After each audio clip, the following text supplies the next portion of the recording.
की कथा कहती है 84 लाख योनियां हैं और 84 लाख योनियों में ऐसी कोई योनि नहीं है जिस योनि में आपकी पत्नी नहीं होगी।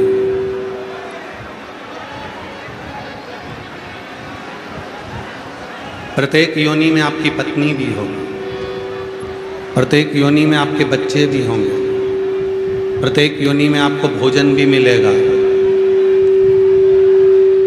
प्रत्येक योनि में आपके बच्चे भी होंगे, भोजन भी मिलेगा, पीने को जल भी मिलेगा, प्रत्येक योनि में आपको घर भी मिलेगा, परिवार भी मिलेगा, सब कुछ मिलेगा। पर प्रत्येक योनि में सब कुछ मिलेगा, पर प्रत्येक योनि में भगवान शंकर पर जल चढ़ाने के लिए एक लोटा जल आपके हाथ में नहीं।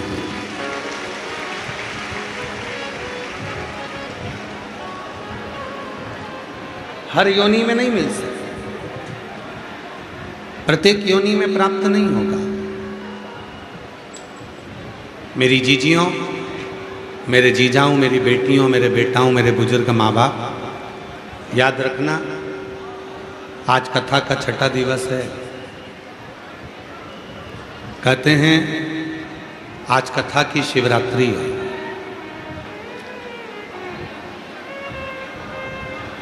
आज जितने शिव भक्त आते हैं बाबा को अपने मन का भाव कहते हैं, प्रार्थना करते हैं, रात्रि विश्राम कर कर सुबह 8 बजे से 11 बजे की कथा सुनकर बाबा को अपने दिल की बात कहकर जाते हैं।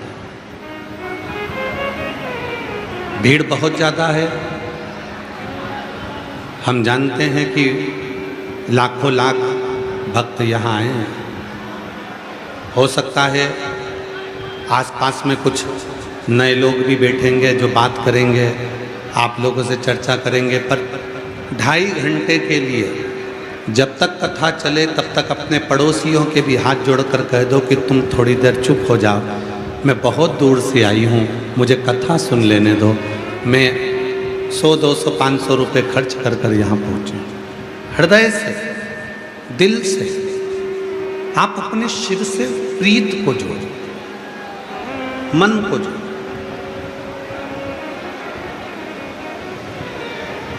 चौरासी लाख योनियां, प्रत्येक योनि में, हर योनि में बच्चे भी होंगे, हर योनि में पति भी होगा, हर योनि में पत्नी भी होगी, हर योनि में भोजन भी होगा, हर योनि में पानी भी होगा, हर योनि में घर भी होगा, हर योनि में परिवार भी होगा, सब कुछ प्रत्येक योनि में होगा।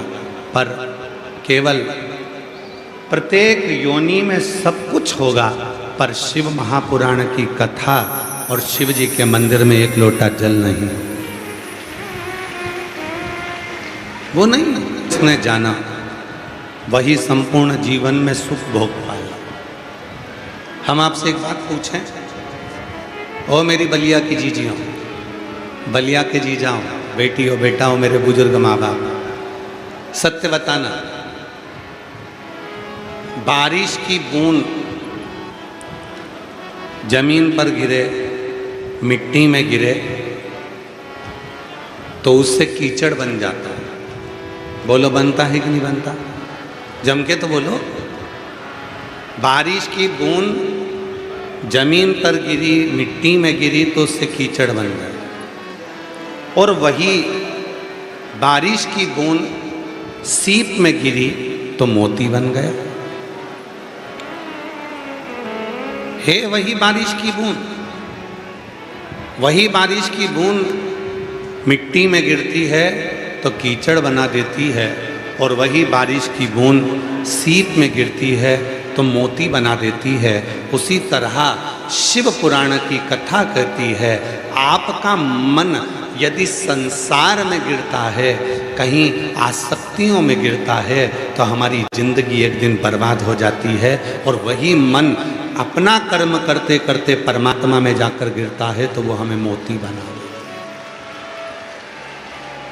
बोल बम का नारा है, सारी समस्या का हल। श्री शिवाय बारिश की वही बूंद गिरी तो बारिश की बूंद गिरते से ही मिट्टी में कीचड़ बना दी। बारिश की वही बूंद गिरी तो सीप में गिरते से ही मोती बना दी। मोती कब बना? जब वो सीप में गया।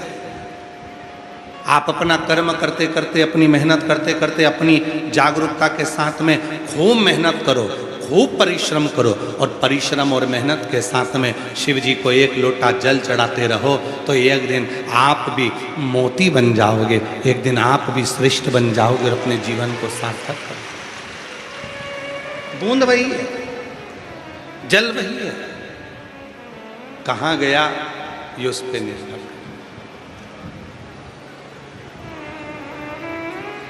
कहाँ कद श्रेष्ठ होता है, सुंदरता से ज्यादा चरित्र श्रेष्ठ होता है, धन से ज्यादा समर्पण श्रेष्ठ होता है, और पूजन से ज्यादा भाव श्रेष्ठ होता है। शिव को तुमसे भाव, शिव को क्या चाहिए तुमसे? केवल तुम्हारा भाव। कल आस्था चैनल का आंकड़ा, फेसबुक यूट्यूब का आंकड़ा, किसी के पास में दूध था, किसी के पास में दही था, किसी के पास में केवल 11 चावल के दाने थे, किसी के पास कनेर का फूल था, किसी के पास समी का पत्ता था, किसी के पास बेलपत्री थी। अब एक साथ जब इतने करोड़ों लोग पूजन कर रहे थे और मान लो तुम्हारे पास चढ़ाने के लिए बेलपत्री नहीं थी, मान लो तुम्हारे पास चढ़ाने के लिए फूल कम पड़ गए थे, मान लो तुम्हारे पास में कोई वस्तु कम पड़ गई थी,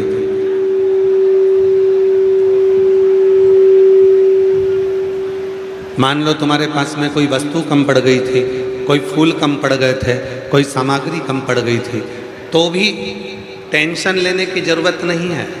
तुमने भाव से पार्थिव शिवलिंग बनाया, भाव से तुमने पूजन करना प्रारंभ करी, तो भाव से भोलेनाथ रीझ गए और भाव से तुम्हें वर प्रदान किया। मेरी जीजियों, जब भी पार्थिव शिवलिंग का पूजन हो, भले तुम्हारे पास चढ़ाने के लिए कुछ नहीं हो तो भी जो समय तुमको बताया जाए उस समय पर अगर मिट्टी का शिवलिंग बनाकर केवल बैठ गई ना, लोटा भर के जल लेकर, चावल का दाना लेकर, भले कुछ भी नहीं, और टीवी पर आप देख रही हो, मोबाइल पर आप देख रही हो, पंडित जी कह रहे हैं ये चढ़ाओ, नहीं है चावल उठाकर चढ़ा दो। पंडित जी ने कहा ये चढ़ाओ, नहीं है चावल उठाकर चढ़ा दो। पंडित जी ने कहा ये चढ़ाओ, चावल उठाकर चढ़ा दो। और जब अभिषेक हो उस समय पर लोटे में जो जल है धीरे धीरे धीरे धीरे बाबा को चढ़ा दो। ये मत सोचना कि मेरे पास ये वस्तु नहीं है, मेरे पास ये सामान नहीं है, मैं दिया लगाना भूल गई, मैं दीपक लगाना भूल गई, मैं धूप बत्ती जलाना भूल गई, मैं ये सामान भूल गई, मैं ये कार्य भूल गई। ना ना ना, ये कभी मत सोचो। तुम तो बस केवल अगर कुछ भी नहीं है तो चावल का दाना, बेलपत्र, कनेर का फूल लेकर, जल लेकर भी बैठ गई। और हमारे घर में अगर पार्थिव लिंग बना है तो उसका फल तो मेरा भोलेनाथ देता ही देता।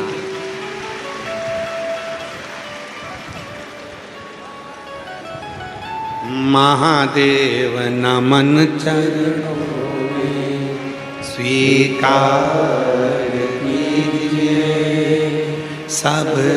ऐसे कई लोग तुम्हारे रिश्तेदार होंगे जो अपने दिल की बात, अपने मन की बात तुम्हें बताएंगे, आके बोलेंगे तुम। कोई कोई तुम पर भरोसा बहुत कर लेता है तो अपने दिल की बात आकर कह देता है। कोई कोई तुम पर बहुत भरोसा कर लेता है तो अपने मन की बात आकर कह देता है, अपने दिल की बात आकर कह देता है। अब तुम्हारा क्या फर्ज है? मम्मी ने तुमको कोई दिल की बात बोली तो तुम्हारा क्या फर्ज है? अपने को समुद्र बना लेना, इस बात को किसी को नहीं कहना। पापा ने कोई बात कही, अपने को समुद्र बना लेना, इस बात को किसी को नहीं कहना। बहन ने कोई बात कही, अपने आप को समुद्र बना लेना, अपनी बहन की बात को सुनकर अंदर उतार लेना। भाई ने कोई बात कही, उसको सुनकर अंदर उतार लेना। पर दुनिया में ऐसे कई लोग हैं जो समुंदर नहीं बनता था, सुनने के बाद 10 जगह पर जाकर कह देते हैं कि मैंने ऐसा सुना, मैंने ऐसा सुना, मैंने ऐसे सुना, मैंने ऐसे सुना, मैंने ऐसा सुना। 10 जगह पर जाकर कह देते हैं कि मैंने ये चीज़ श्रवण की। 10 जगह समुंदर बनो, और जब समुंदर बनोगे, समुद्र बनोगे, तो अंदर उतारना सीख जाओ। समुद्र,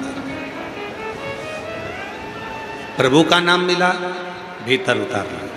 अच्छी बात मिली, भीतर उतारना। प्रभु की भक्ति मिली, भीतर उतारना। बेकार कुछ मिला, किनारे लगा दिया, छोड़ दो। हाल में है, अपनी अपनी रील बनाकर उन्होंने डाली।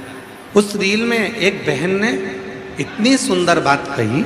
उस रील में एक बहन कहती है कि मैं सीहोर वाले बाबा की कथा में बलिया आई हूँ, देवली आई हूँ, वनखड्डी बाबा के इस पवित्र प्रांगण में कथा सुनने के लिए। इतना भीड़ है, इतना भीड़ है।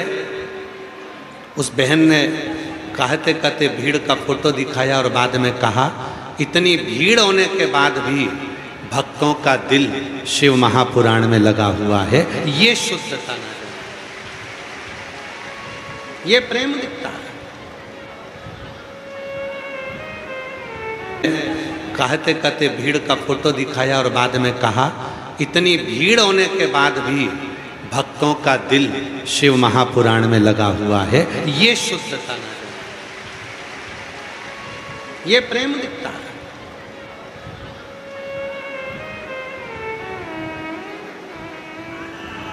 ये स्नेह दिखता है।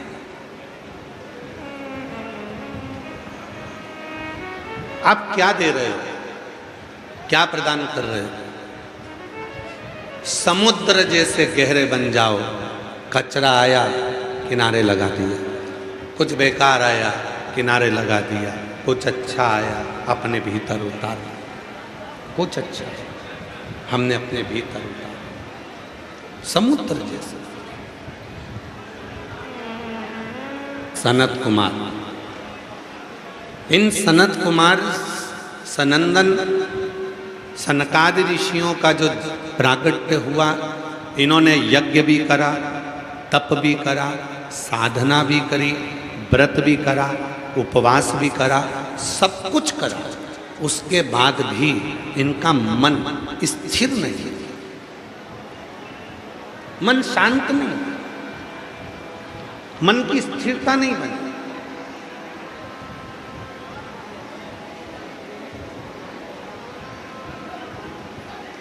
चारों ने विचार करा कि हमारे मन की स्थिरता नहीं बनती।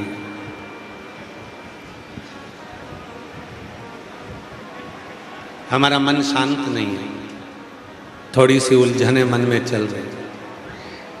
इन उलझनों को कौन मिटाए? कोई गुरु हमारी जिंदगी में ऐसा मिल जाए जो हमारे जीवन की उलझनों को समाप्त करे। कोई गुरु हमारे जीवन में ऐसा मिल जाए जो हमारे भीतर की उलझनों को मिटा दे।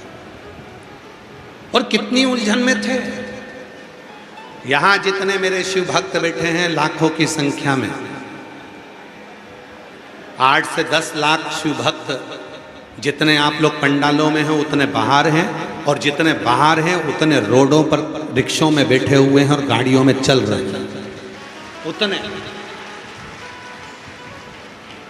लाखों शिव भक्त यहां पहुंचे थे।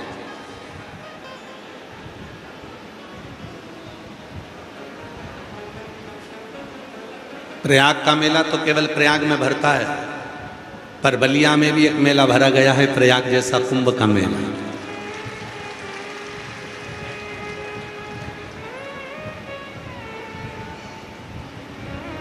कितने भक्त हैं जिनके भीतर की उलझनें अपने आप समाप्त हो गई। बहुत उलझन थी उसके अंदर, कई लोग कहते थे शंकर जी पे चढ़ा जल मत पीना, कोई कहता शिव जी के मंदिर मत जाना, कोई कहता गर्भवती स्त्री को शिव के मंदिर नहीं जाना चाहिए, कोई ने कह दिया ऐसी स्त्री शंकर की आराधना करें, कोई कहे शिव जी के मंदिर मत जाओ, कोई कहे शंकर का ऐसा मत करो, कोई कहे शंकर का वैसा मत करो। आज शिव महापुराण की कथा सुनते सुनते सुनते सुनते पूरी दुनिया के लोगों को यह मालूम पड़ गया कि शंकर जी हमारे पिता हैं और पिता को बेटी बेटा कैसे भी रिझा सकता है और शिव करुणा करना प्रारंभ। कोई दिखावा, छोटे से बालक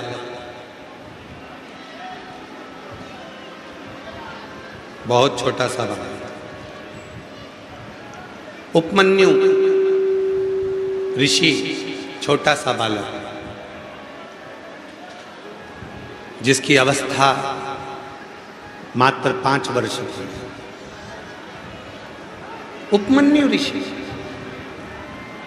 5 वर्ष की अवस्था में उपमन्यु ऋषि ने अपनी माँ से कहा, माँ मेरे सारे मित्र दूध पीते हैं, मैं मुझे दूध पीने को दे दे माँ।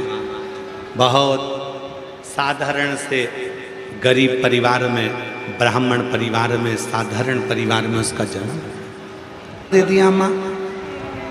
उपमन्यु ऋषि ने मुख में से पानी जैसा दूध का कुल्ला करता, रोने लगा, माँ मुझे सच का दूध पीना है, माँ मुझे हकीकत का दूध पीना है। माँ की आंखों में जल भर गया, बेटा घर की परिस्थिति ऐसी नहीं है कि कहीं से तुझको दूध ला कर दूं,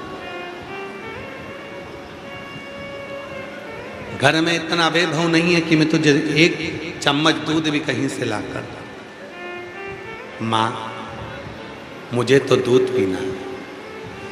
माँ के मुख से निकल गया, उपमन्यु अगर तू दूध की जिद करता है तो संसार के लोगों को अगर कोई पेट भरने वाला है तो वो विश्वनाथ है, वो शिव है। विश्वनाथ का मतलब यही है कि कोई अनाथ ना, कोई भूखा ना। शिव है, शंकर है। पूछा क्या कर रहे हो उपमन्यु? उपमन्यु ने कहा शिव जी की आराधना कर रहा। क्यों? मेरे पास में धन वैभव नहीं है, मेरी मां के पास। तो धन नहीं है, वैभव नहीं है, सत्ता नहीं है, लक्ष्मी नहीं है, तो तुम शिव की साधना क्यों कर रहे हो?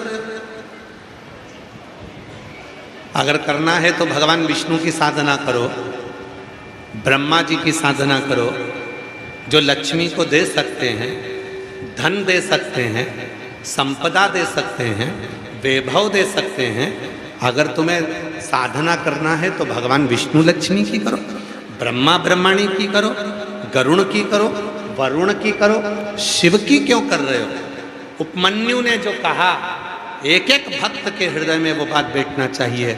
उपमन्यु ने कहा, इंद्रदेव मैं शिव जी की आराधना इस बाप ही मुझे दे सकता है, तो मैं दूसरे के दरवाजे पर जाऊं काहे को मांगने के लिए? इस पंडाल में आस्था चैनल पर जितने भी शिव भक्त कथा को श्रवण कर रहे हैं, फेसबुक यूट्यूब पर जो कथा को सुन रहे हैं, और जो बलिया की इस पवित्र भूमि पर कथा को सुन रहे हैं दिल्ली में बैठकर, आप में से कई माताएं, आप में से कई बेटियां, आप में से कई बेटा ऐसे हैं जो मन में ये विचार कर लेते हैं कि देगा तो मेरा भोलेनाथ ही देगा, जब दूसरे को दिया है तो मुझे भी देगा। फिर वो भटकता नहीं है, फिर वो यहाँ वहाँ भटकने का काम नहीं है, फिर वो भटकता।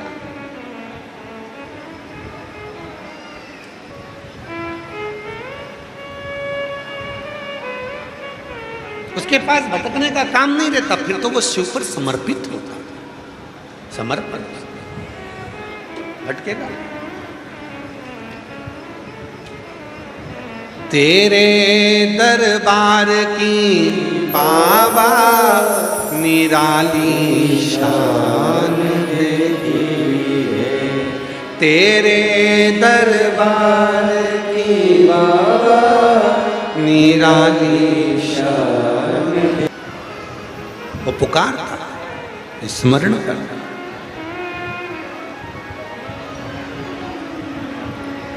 शिव कथा कर रहे, भगवान शंकर का चरित्र कर रहे। जो दुनिया के लोग कहते हैं पशुपति व्रत सियोर वाले बाबा का बनाया हुआ, नहीं नहीं नहीं, कथा को सुनिए। ये महाभारत की कथा, ये स्कंद पुराण की कथा। सियोर वाले बाबा पे भरोसा मत करना। गीता प्रेस गोरखपुर की शिव पुराण लाना, पढ़ना, उपमन्यु के चरित्र को निकाल कर पढ़ना। उसमें आपको मिलेगा कि पशुपति व्रत केवल तुमने नहीं करा। जब भगवान कृष्ण की 16,108 रानियां थीं और भगवान कृष्ण की रानियों से भी जब संतान नहीं हुई, तब भगवान कृष्ण ने उपमन्यु से जाकर पूछा था कि बताओ कि कौन सा उपाय करा जाए जिससे संतान की प्राप्ति हो। तब उपमन्यु ने पशुपति व्रत कराकर एक एक रानी के साथ में 11 दिन तक शंकर जी का अभिषेक करवाया था, पार्थिव लिंग की पूजन करवाई थी। तब भगवान शिव प्रकट होकर वर दे दिए थे, हे कृष्ण, तुम एक एक रानी के साथ 11 दिन तक बैठकर मेरी आराधना और मेरे पार्थिव लिंग का पूजन करे हो। मैं वर देता हूं, तुम्हारी एक एक रानी से 11 संतान होगी, 10 छोरा 1 छोरी। ऐसे भगवान कृष्ण की प्रत्येक 16,108 रानी से 11 संतान हुई। 1,77,186 भगवान कृष्ण के बच्चे हुए शिव के पार्थिव लिंग पूजन और पशुपति व्रत। कर्मनाशा नदी प्रकट हो गई जो उत्तर प्रदेश में आज भी बहती है।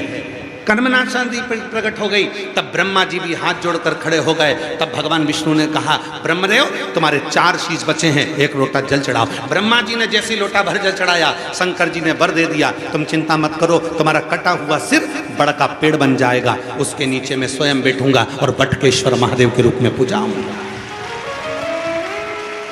ब्रह्मा जी 1 लोटा जल चढ़ाए, भगवान इंद्र 1 लोटा जल चढ़ाए। जब पूरी सत्ता चली गई, देवासुर संग्राम में सब कुछ समाप्त हो गया, तब इंद्र अपने गुरु के पास में गए, गुरुजी क्षमा करो, बृहस्पति देव तुम्हारा अपमान हो गया, मुझे बताओ अब मैं कैसे सत्ता को प्राप्त करूं। तो कहा 1 लोटा जल चढ़ाओ। भगवान इंद्र ने भी 1 लोटा जल चढ़ाया। सारी समस्या का हल 1 लोटा जल है। चाहे फिर वो देवताओं की समस्या हो, गंधर्वों की समस्या हो, अप्सराओं की समस्या हो, कि नरों की समस्या हो, नागों की समस्या हो, मनुष्य की समस्या हो, पशु पक्षी की समस्या हो, किसी की समस्या है, अगर वो अपने घर के नजदीक में शंकर जी, माननीय दया शंकर सिंह जी से जाकर कहा कि हमको कथा सुनना, एक बार कथा करवा दो, सीहोर वाला बाबा को बुला दो।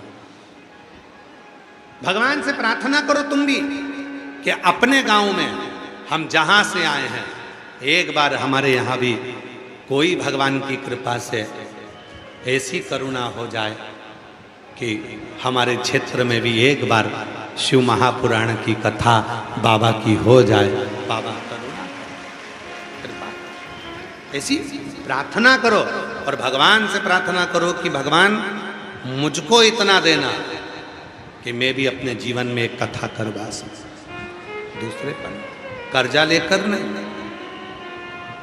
किसी से धन मांग कर नहीं, किसी की संपदा से नहीं, स्वतः। पंडाल के बराबर जैसे 1, 2, 3 पंडाल बने, ऐसा ही कुबेरेश्वर धाम पे बड़े बड़े पंडाल बने। उसमें भी लाखों शिव भक्त बैठकर कुबेरेश्वर धाम पर भी लोगों ने पार्थिव पूजन कर।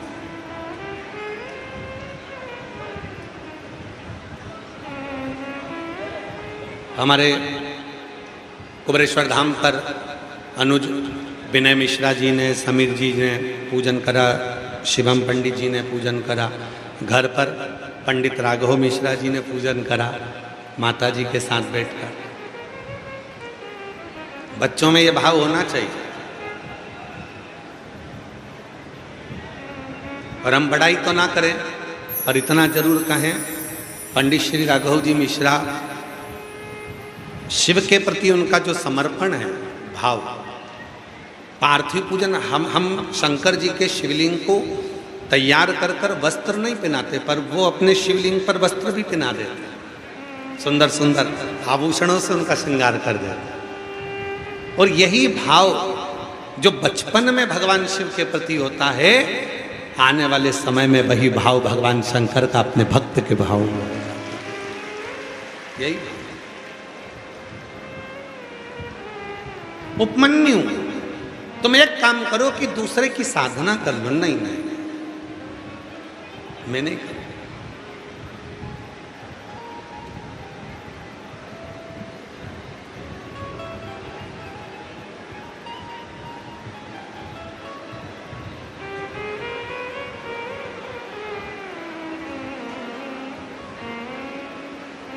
मैं नहीं कर सकता। मेरा देव मेरा महादेव मेरे साथ है, मैं नहीं कर।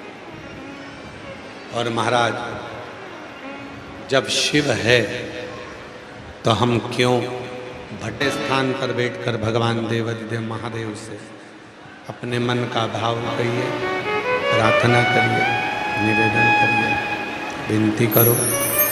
जहाँ जगह मिले वहाँ बैठकर बाबा को अपने मन का भाव कहिए, प्रार्थना करिए, विनय करिए, निवेदन करिए। हृदय से बाबा को नमन करो। 12 बजे तक होकर विराम हो जाएगी। चल रहा है, स्पीकर में आवाज नहीं आ रही है।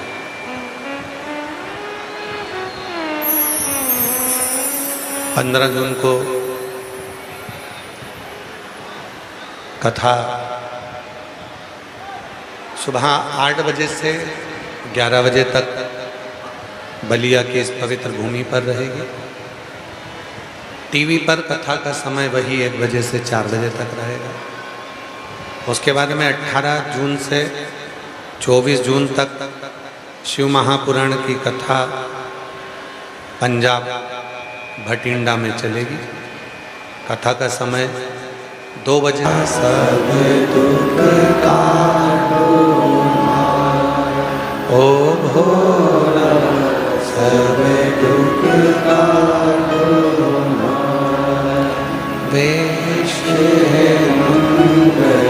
मंगल।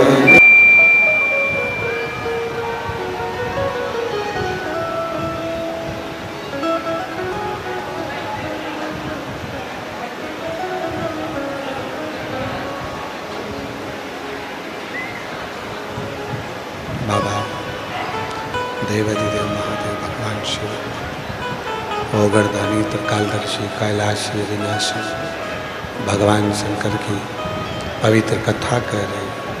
शिव महापुराण की कथा वर्णन कर रही है, शिव तत्व कह रहा है। एक बार सेटिंग हो गई थी तो उसको बिगाड़ने की जरूरत ही नहीं है तुम लोगों को।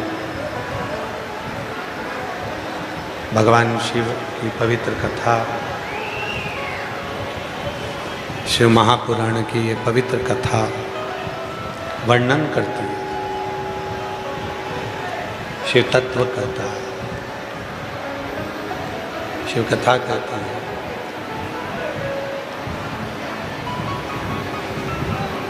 भगवान शिव ने मन्यु को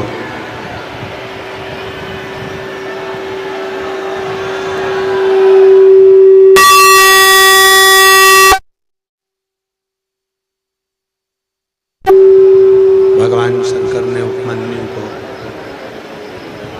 इंद्र का रूप रखकर जाकर बातें कही कि अन्य देवताओं को भज लो।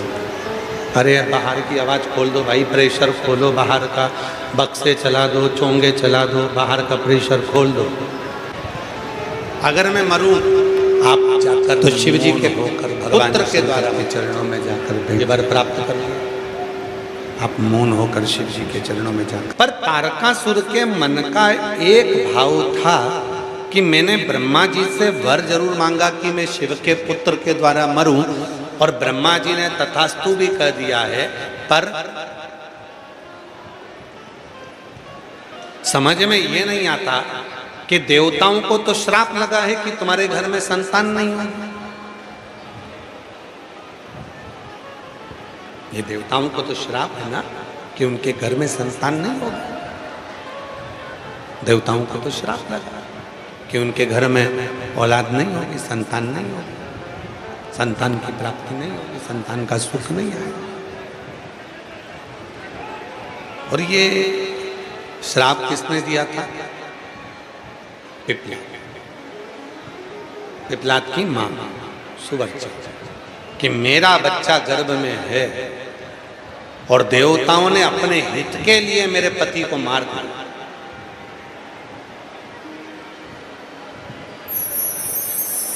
तारकासुर को यह बात मालूम थी कि देवताओं को तो ये श्राप लगा है कि इनके घर में औलाद नहीं होगी, संतान नहीं है, और मैंने वर मांगा कि मरूं तो शिव जी के पुत्र के द्वारा मरूं, तो फिर पुत्र कैसे होएगा?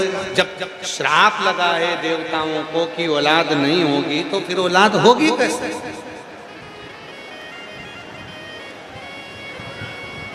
पर ब्रह्मा जी भगवान शिव जी के पास में पहुंचे, साथ में भगवान विष्णु भी थे।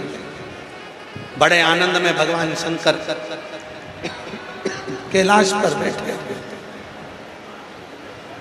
भगवान शंकर कैलाश पर विराजमान, कैलाश पर बैठे, और भगवान विष्णु और भगवान ब्रह्मा दोनों पहुंचे। भगवान विष्णु भी गए, भगवान ब्रह्मा भी गए, दोनों ब्रह्मा विष्णु पहुंचे। विनय करें, निवेदन करा, शिव जी से कहा, प्रभु भगवान शंकर से कहा, भगवान शंकर से बोले कि ब्रह्मा जी ने तो वर दे दिया, ब्रह्मा जी ने तो वर दे दिया, और ब्रह्मा जी ने वर दिया है कि तारकासुर की मृत्यु शिव के पुत्र के द्वारा होगी, भगवान शंकर के पुत्र के द्वारा होगी।